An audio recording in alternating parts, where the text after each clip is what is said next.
Ketika kamu susah, jangan berharap akan ada orang yang menolongmu. Bahkan, orang yang pernah kau tolong sekalipun belum tentu akan membantumu. Kamu hanya berguna dan diperlukan oleh mereka jika mereka membutuhkanmu.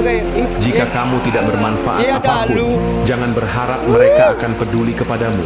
Jadi biasakanlah untuk mengandalkan dirimu sendiri. Karena di dunia ini, tidak ada seorang pun yang benar-benar peduli kepadamu.